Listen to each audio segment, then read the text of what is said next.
5મી જાન્યુઆરી 2026 સોમવાર।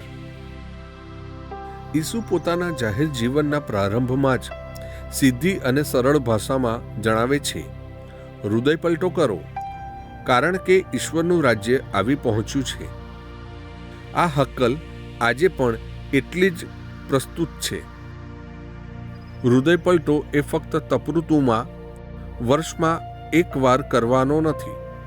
હૃદય પલટા માટે આપણે પોતે જ આપણા ન્યાયાધીશ બનીને સતત આપણો ન્યાય તોડતા રહેવું પડે અને આપણી ભૂલો અને અપરાધોનો સ્વીકાર કરીને આપણા જીવનમાંથી એમની બાદબાકી થતી રહે એ માટે રોજે રોજ પ્રયત્ન કરતા રહેવું પડે।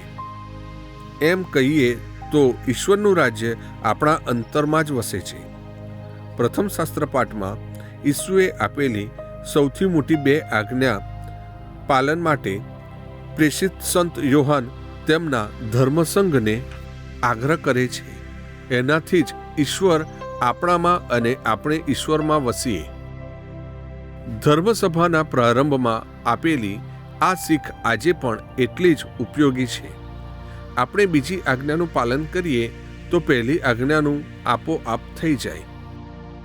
એથી ઉલટું માત્ર પહેલી આજ્ઞા પાળીએ પણ બીજી ન પાળીએ તો પહેલી આજ્ઞાનું ઉલ્લંઘન થાય। માનવ પ્રેમમાં ઈશ્વર પ્રેમ વ્યક્ત કરતા રહેવા કમર કસીએ। પ્રસ્તુત કરતા અમૃતધારા Don Bosco animation centre, Kapadvanj.